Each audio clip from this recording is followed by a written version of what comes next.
매일 아침 책 읽기로 하루를 시작하는 행복 습관, 미라클 독서입니다. 오늘 함께 읽어볼 책은 당신이 옳다. 정혜신 지음 해냄에서 펴낸 책입니다. 목차 먼저 살펴볼게요. 읽는 이에게 내 아내의 모든 것. 프롤로그, 소박한 집밥 같은 치유, 정적 심리학. 1. 왜 우리는 아픈가? 2. 심리적 CPR. 3. 공감.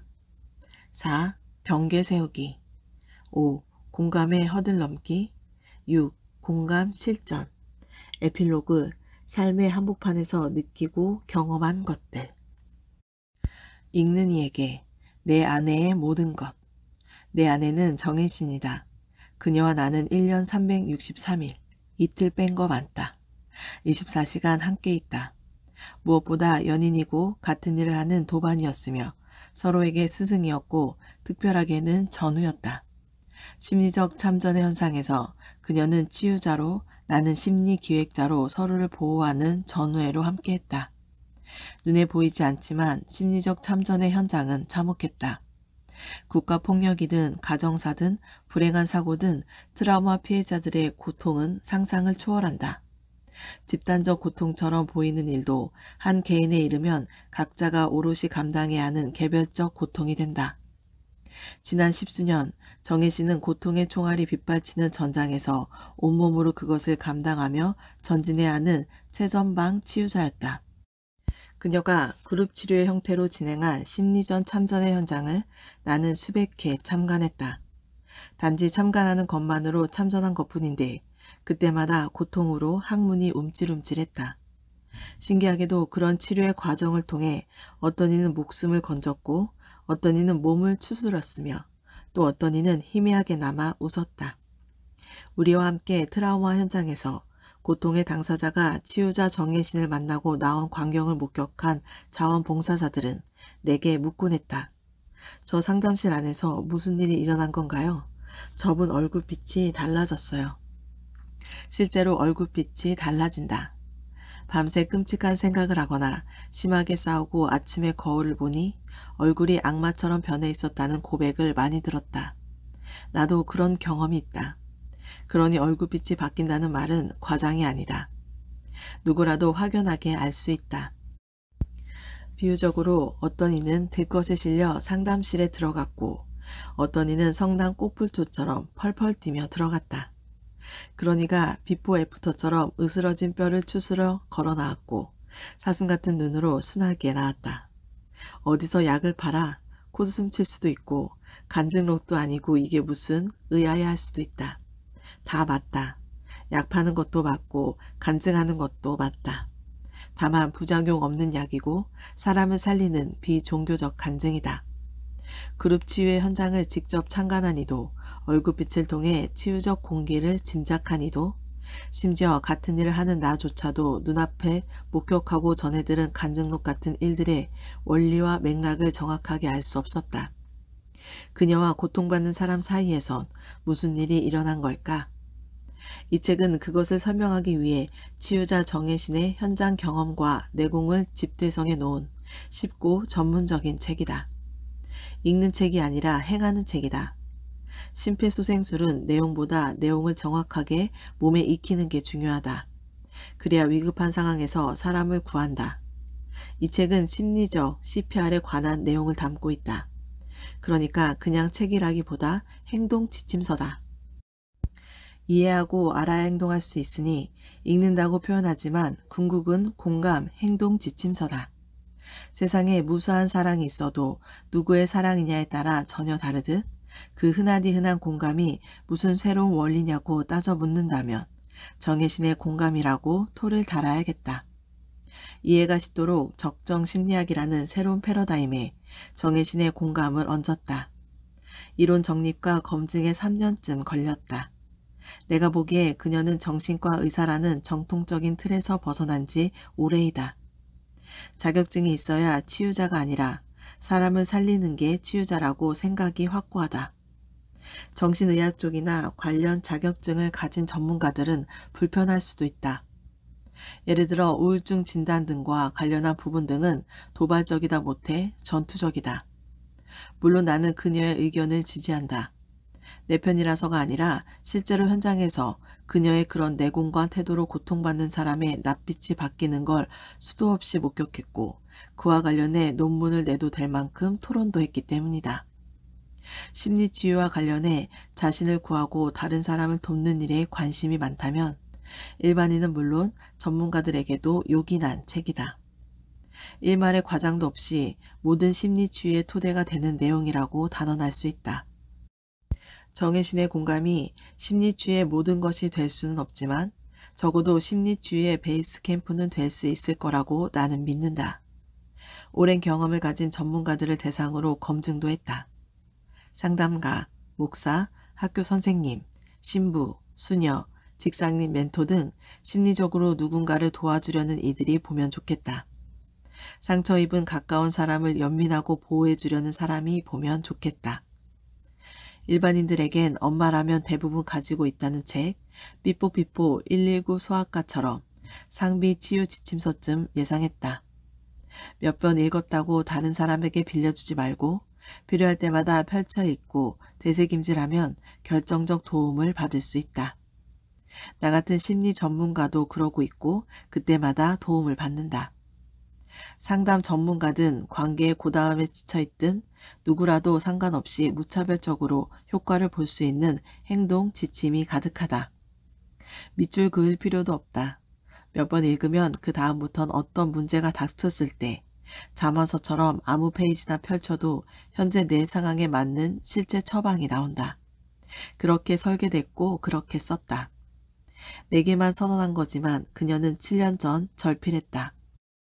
그 이후 제법 많이 쓰던 글들을 쓰지 않았다. 현장에서 고통받는 이들과 몸으로 부딪히는 게 훨씬 가치 있고 효율적이라고 판단해서였다. 나는 그녀의 결정을 존중하고 열렬하게 지지했다. 치유의 영역에서 그녀는 내 스승이다. 그녀의 말에 의하면 글쓰기 영역에선 내가 그녀의 스승이다. 7년 만에 그녀가 쓴 글을 1차 독자로 한때 글쓰기 스승으로 받아본 나는 호흡을 가다듬었다. 전에 비해 그녀의 글은 훨씬 원시적이고 직접적이었다. 무언가 전하고 싶은 마음이 예전보다 간결해졌다는 느낌이었다. 아름다운 문장을 추가하지 않았고 같은 내용을 의도적으로 반복하는 듯했고 무엇보다 누군가의 육성을 있는 그대로 전하고 싶어 했다. 서로의 글에 대해 늘 빨간펜 선생님 입장이었는데 나는 이번에는 그 역할을 축소했다. 최소한의 의견만 보탰다. 이건 그를 위한 글이 아니고 정혜신의 공감을 전달하기 위한 치유자 정혜신의 녹취록이구나. 그 흐름에 몸을 맡기면서 몇 번은 전율했고 몇 대목에서 목을 때가 후끈했다. 육성이 즐비한 사례가 많이 등장한다. 처음에 개념 설명만 읽으면 이해 못할 수도 있다. 쉬운 말이지만 한 번도 생각해보지 못한 영역이어서다. 그때는 사례를 보고 다시 읽으면 된다. 그러면 몸에 스민다. 이 책을 읽고 칭고, 조언, 평가, 판단만 안 할 수 있어도 공감의 절반은 시작된 거다. 충조 평판을 빼고 도대체 무슨 말을 할 수 있을까? 그 의문만 풀 수 있어도 이 책은 충분한 가치가 있다.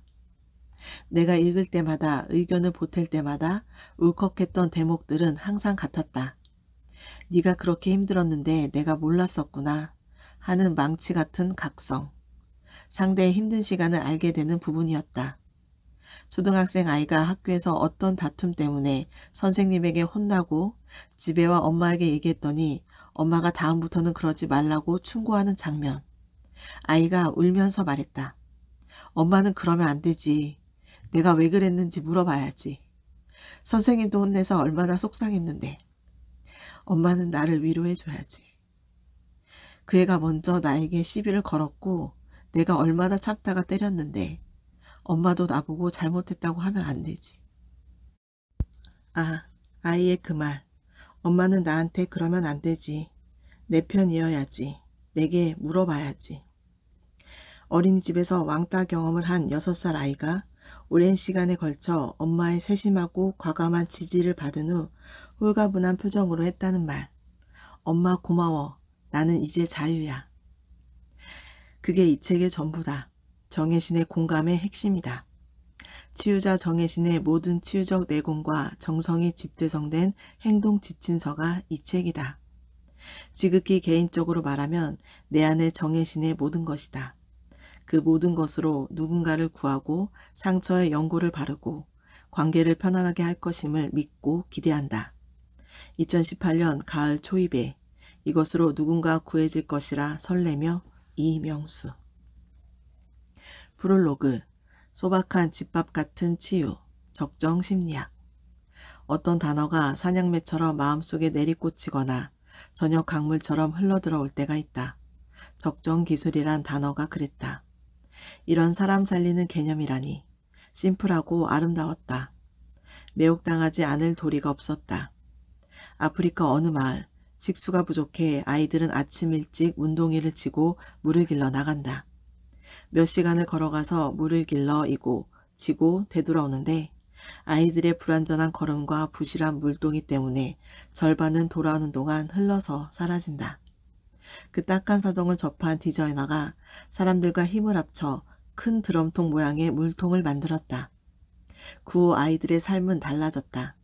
아이들은 물을 꽉 채운 물동이를 놀이하듯 굴리며 돌아온다.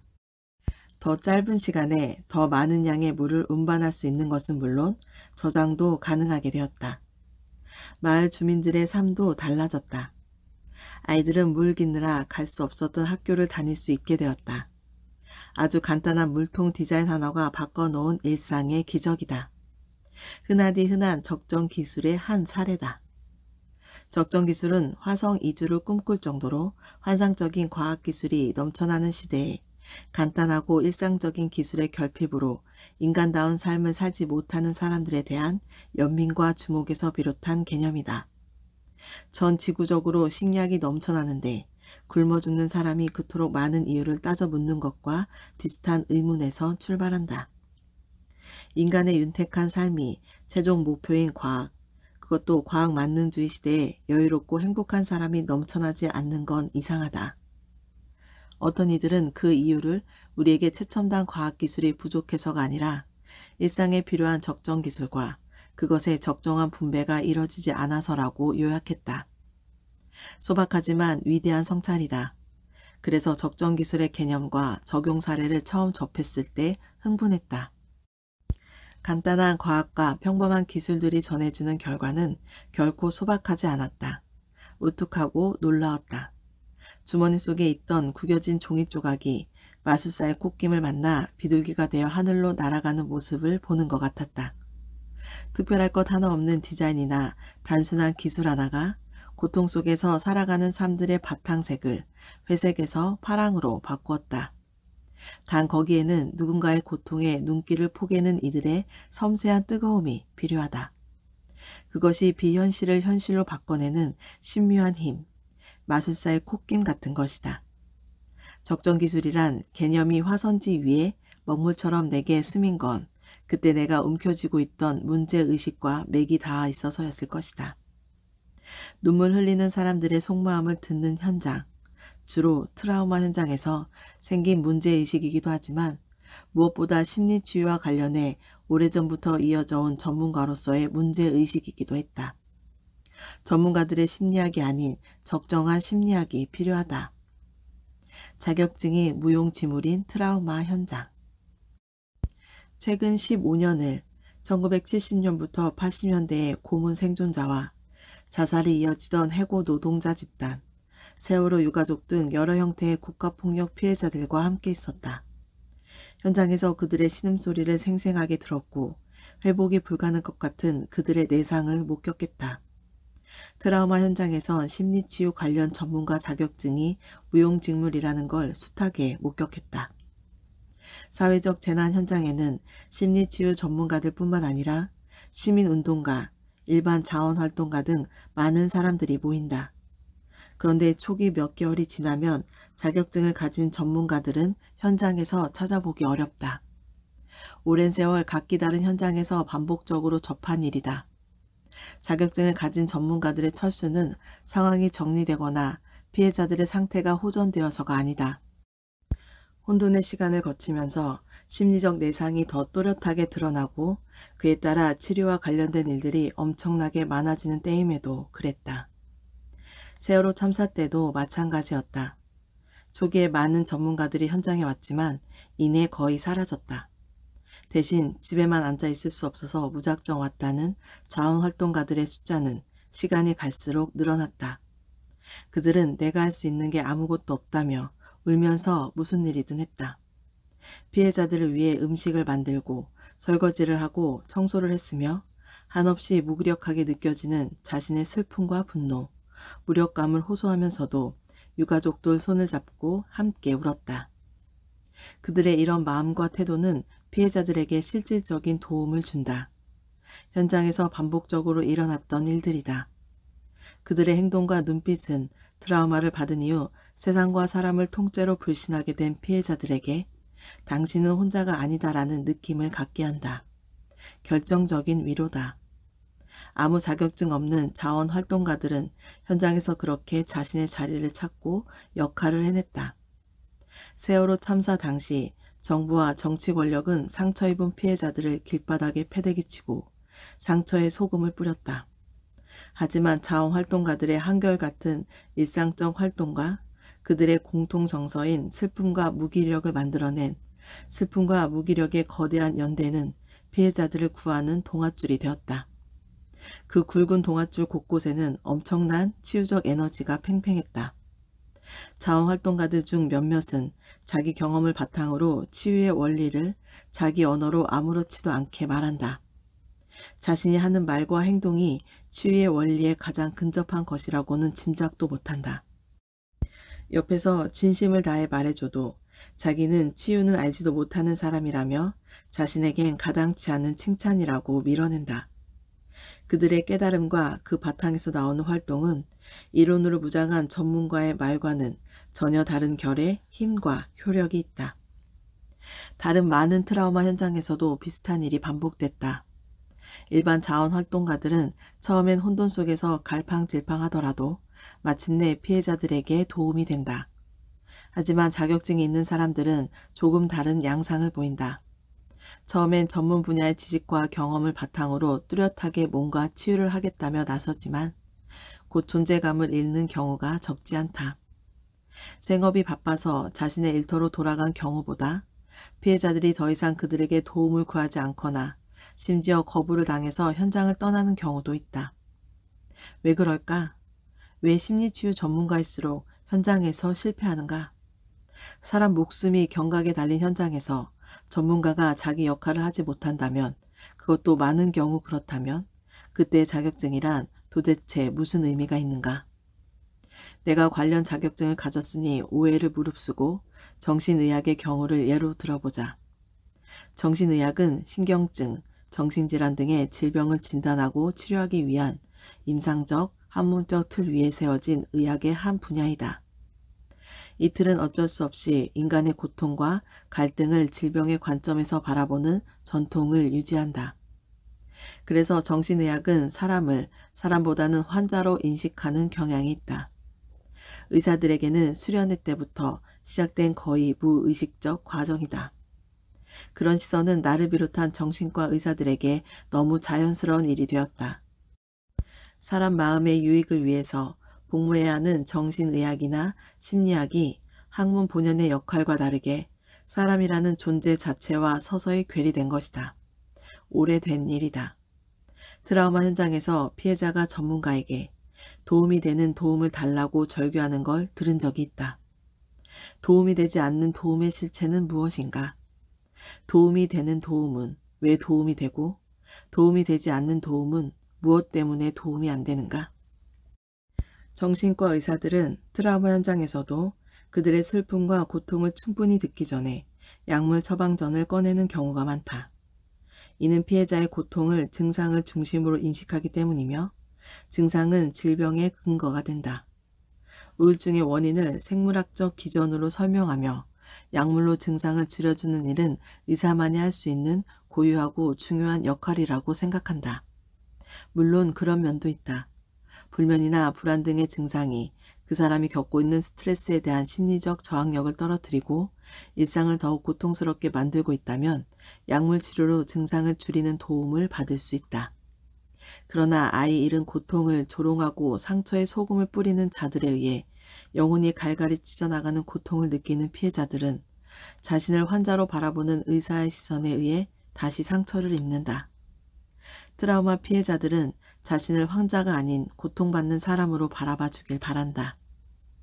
특별한 욕심도 아니다. 전문가라면 습관적이고 반복적인 약물 처방 말고 들어주기 어려운 자신의 끔찍한 고통에 집중하고 깊이 이해하고 알아줄 것이라고 기대하는 것이다. 상처 입은 사람의 이런 욕구는 트라우마 현장에서만 만날 수 있는 것이 아니다. 우리 모두가 겪는 일상에서 상처를 입었을 때, 억울함이나 외로움 등을 느낄 때도 우리 모두가 갈구하는 1차적인 심리적 욕구다. 지금의 나는 나를 포함해 자격증 가진 이들의 사람에 대한 인식의 한계를 절감하고 또 절감하지만 예전엔 그러지 못했다. 나 자신도 지금 내가 문제를 제기하는 바로 그런 공기 속에서 공부하고 수련을 받은 사람이기 때문이다. 그런 인식의 한계에서 자유롭기 어려웠다. 그러니 지금부터 하는 말은 일종의 고백이다. 나도 예외가 아니다. 우리 집 가족 중 한 명이 내게 감기 몸살로 여러 증상들을 호소하면 나는 별것 아니다. 괜찮다. 가능하면 그냥 버텨라. 하고 얘기했다. 맞는 말이지만 그들은 내 반응에 몹시 서운해했다. 당시 나는 서운해하는 상대가 잘 이해되지 않았다. 몰라서 그런다고 생각했다. 그 정도의 증상은 시간이 지나면 저절로 해결될 문제이다. 감기 몸살에 걸리면 약을 먹는 것보다 오렌지 주스 같은 비타민을 충분히 섭취하고 잘 쉬면 저절로 낫는다.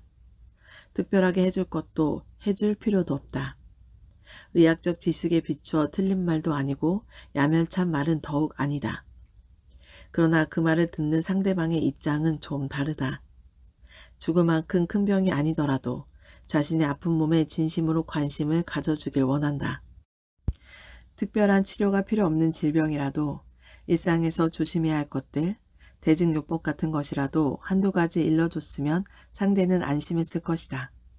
그 기저에는 무엇보다 자신의 아픈 몸을 아무것도 아닌 듯이 가볍게 여기지 않길 바라는 속마음이 있다. 자신의 고통을 진지하게 대해주길 바라는 마음이 있다. 몸이 건강할 때도 인간의 그런 바람이나 욕구는 거의 본능적이다. 하물며 몸이 아플 때야 더 말해 무엇할까. 그때 나는 그러지 못했다. 고통을 호소하는 상대방의 말을 질병 중심으로 생각했다. 의학적으로 질병의 범주에 들어가지 않는 모든 상태는 정상이며 정상인 경우라면 의사의 내가 할 일은 아무것도 없다고 믿었다. 결과적으로 나는 냉정한 의학 기능 공인 셈이었다. 의사들은 사람에 대한 이런 선입견을 가지기 쉽다. 나는 마음의 문제를 주로 다루는 정신과 의사임에도 그랬다. 질병 중심의 인식에서 예외가 아니었다. 하지만 정신과 의사에 대한 대중의 상상 속 인식은 현실과는 다르다. 정신과 의사는 인간의 마음에 대한 심오한 지식과 경험으로 무정한 사람이길 바란다. 막연하게 심리 전문가 플러스 뇌 전문가 플러스 인문학자 플러스 사회학자 플러스 철학자 정도를 그리고 있는 것 같다. 유감스럽게도 실제는 다르다. 오랫동안 질병 위주의 의료적 인간관에 사로잡혀 있었음을 고백할 수밖에 없다. 더 부끄러운 고백을 해야겠다. 질병의 틀로 사람을 바라보는 동안 나는 상담실에서 누군가를 만날 때마다 미로 속에 들어선 사람처럼 헤맸다. 그때는 내가 왜 그렇게 헤매는지조차 알기 어려웠다. 여러 학자들의 이론에 천착하기도 하고 학회나 각종 워크숍에 참여하기도 하고 상담에 집중하며 경험을 쌓는 일에 매진해 보기도 했다. 선배 의사에게 심리상담에 대한 개인 지도를 받기도 했지만 그게 전부가 아닌 것 같았다. 여전히 허기지고 불충분했다. 길을 잃었다는 느낌에 수시로 절망했다. 이렇게 힘들 때 걱정 없이 명쾌해지는 경험을 할 수 있는 방법이 있긴 했다. 내 앞에 있는 사람을 그저 환자로 인식하는 것이다. 사람을 정신의학적 관점, 질병의 관점으로 해석하면 모든 게 단순 명쾌해진다. 거의 모든 걸 생물학적 원인이라고 설명하니 간단하기도 하다. 그에 맞는 약을 건네면 됐다. 그 순간엔 나만 알고 있는 내면의 혼돈에서 벗어날 수 있었다. 의학적 설명에는 환자 누구도 토를 달지 않으니까. 오히려 그럴수록 더 전문가로 대우하고 그 의견을 무조건적으로 접수해 주니까. 그래서 의사 또는 전문가라는 느낌은 내게 늘 안전한 경험을 선사했다. 견제당할 수 없는 자격증의 성체 안에서 나를 찾아온 사람에게 나는 확고한 주도권을 쥔 전문가였다.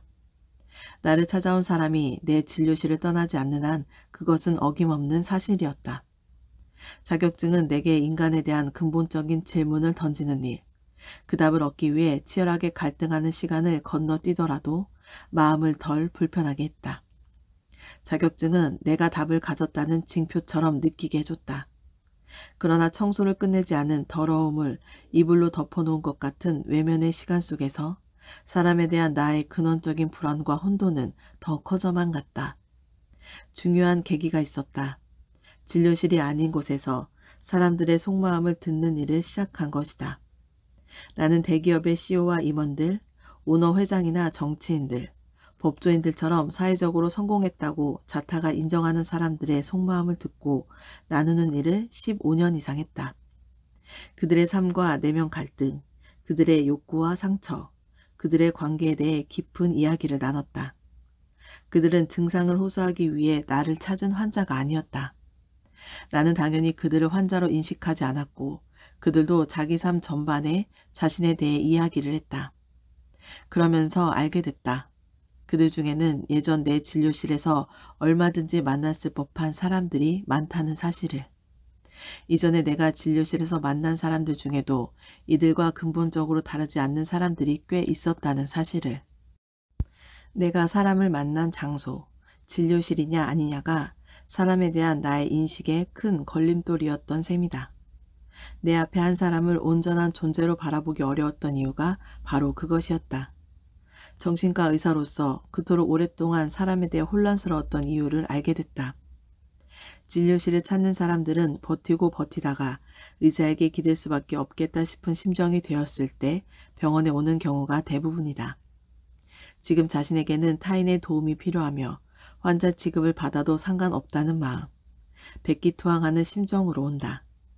그 말을 다르게 해석하면 진료실에서 의사-환자 관계는 의사에게 압도적으로 유리한 관계, 의사 중심의 관계라는 걸 의미한다.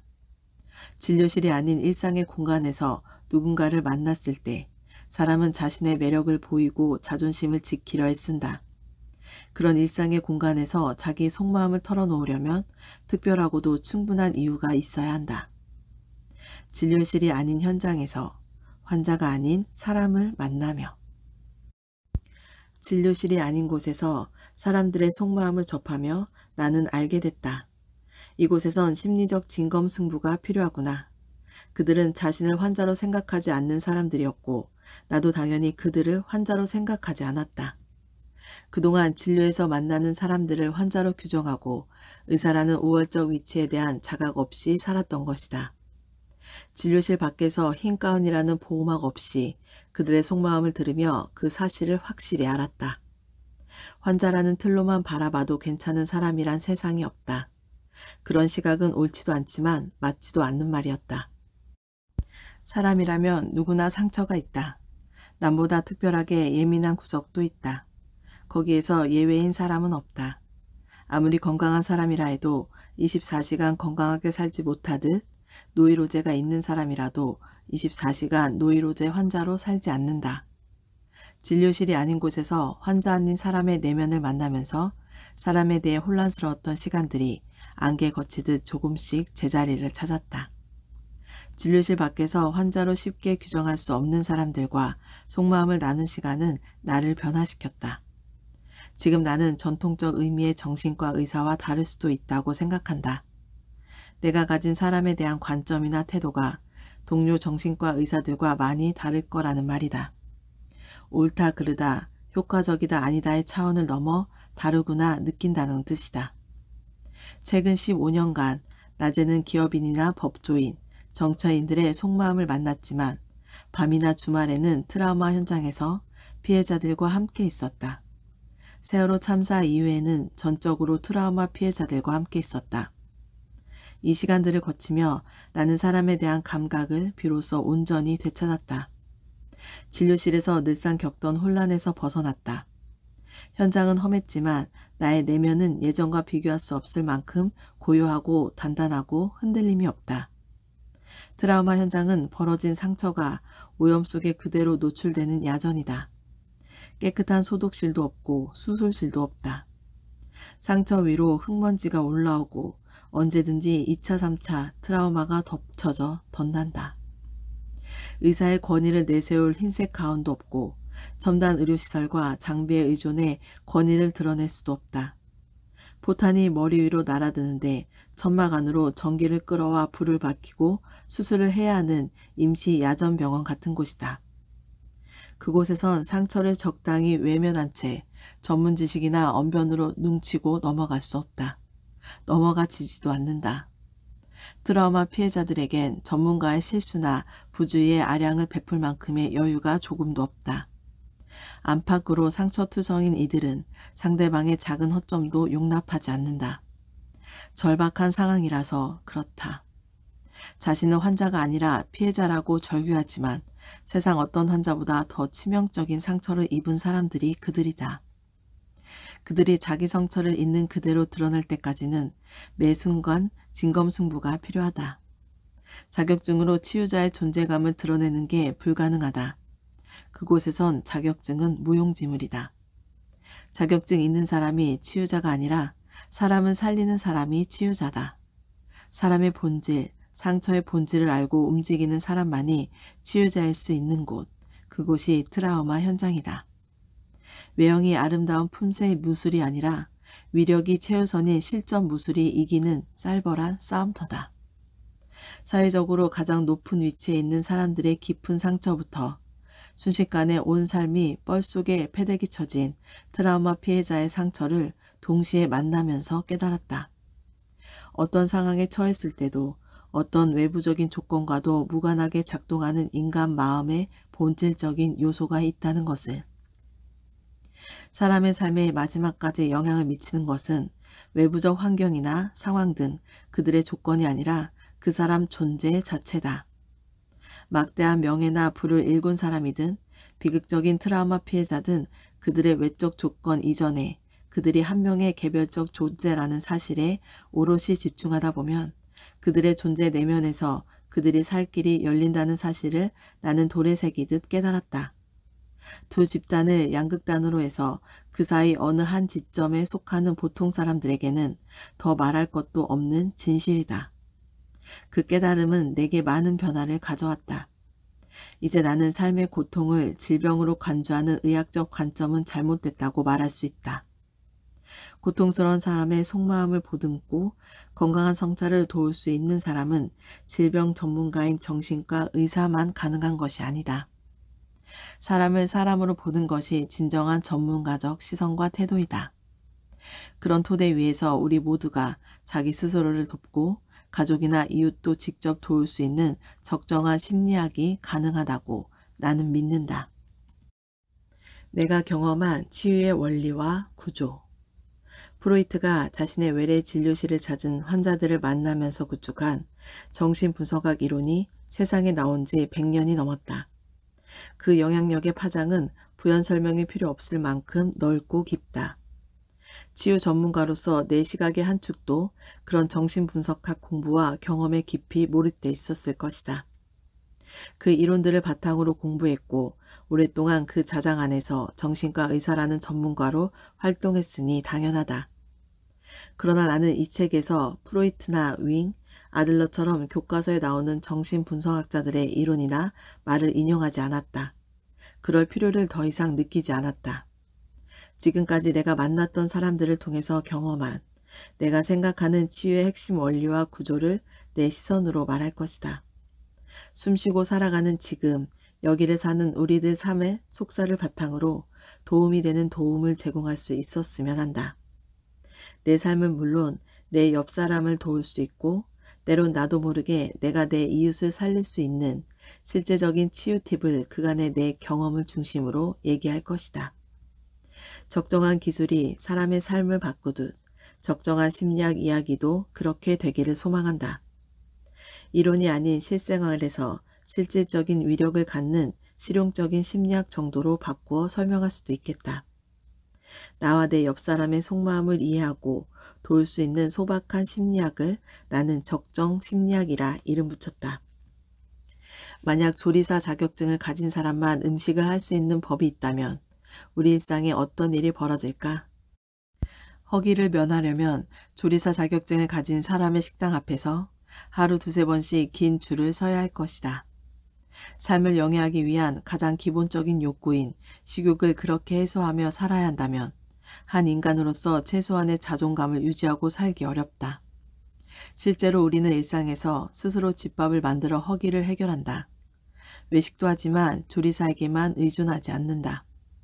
조리사가 해준 고급 요리는 안 먹어도 아무 문제가 없지만 집밥을 오래 먹지 않으면 심리적으로도 불안정해진다. 그런 것이 집밥이다. 물리적 허기만큼 수시로 찾아오는 문제가 인간관계의 갈등과 그로 인한 불편함이다. 이것을 해결하기 위해 매번 자격증을 가진 의사나 상담사를 찾을 수는 없다. 끼니 때마다 찾아오는 허기만큼이나 잦은 문제라서 그때마다 전문가를 찾아야 한다면 일상이 불가능해진다. 스스로 해결할 수 있는 집밥 같은 심리학이 필요한 이유이다. 일상에서 배고픔이 해결되지 않으면 짜증이 많아지거나 폭력적으로 변하거나 무기력해진다. 마찬가지로 삶의 바탕인 인간관계의 갈등들이 해결되지 않고 쌓이면 마음도 엇나가고 삶도 뒤틀린다. 안정적인 일상을 위해서 꼭 필요한 것이 집밥 같은 치유다. 집밥 같은 치유의 다른 이름이 적정 심리학이다. 적정 심리학의 핵, 공감. 근자의 정신질환뿐 아니라 우울이나 불안, 부끄러움 같은 우리 일상의 불편이나 곤란의 원인들을 뇌의 생화학적 문제로 몰아가는 추세가 도를 넘었다는 느낌이다. 이런 치우친 주장들에 나는 동의하지 않는다. 나와 비슷한 의견을 가진 정신과 의사들도 적지 않지만 이런 생각이 세상에 퍼지는 속도는 거북이 걸음이다. 현대 정신의학이 의학적, 과학적 영역의 문제를 떠나 산업의 문제가 된 지 오래이기 때문이다. 산업의 힘이 임상에 미치는 영향은 상상할 수 없을 만큼 막강하다. 불안이나 우울 등의 문제가 뇌의 병이라는 일반적 인식에 의미 있는 틈을 만들어내려면 제약회사라는 거대 자본과 정부, 언론의 공곤한 연결을 넘어서는 새로운 힘이 필요한 것이 현실이기도 하다. 거의 모든 심리적 어려움의 원인을 뇌에서 찾고 있는 이 시대에 나는 공 모양의 물통처럼 소박하지만 강력한 위력을 지닌 심리적 힘을 말하고자 한다. 그 힘은 즉시 작동한다. 약물 치료보다 더 빠르게 사람 마음을 움직이는 힘이다. 삶의 고통에 실질적으로 대처하는 실용적인 힘이다. 그 힘의 중심이 공감이다. 내가 말하는 공감은 경계를 인식하는 공감이다. 본문에서 자세히 밝힐 예정이다. 경계를 품은 공감, 그 입체적인 공감은 집밥 같은 치유, 적정 심리학의 핵이다. 잘 모르고 보면 저걸 가지고 뭘 할 수 있단 말이야? 라고 할 수도 있지만 공감의 위력은 어떤 힘보다 강하다. 이것은 부유하든 가난하든 강자든 약자든 많이 배웠든 못 배웠든 노인이든 아이든 누구에게나 적용된다. 공감이 뭔지 제대로 알게 되면 종이로 접은 새가 비둘기가 되어 날아가는 마술을 마음에서 경험하게 될 것이다. 2018년 9월 정혜신. 오늘 미라클 독서는 여기까지 읽도록 하겠습니다. 오늘도 감사합니다.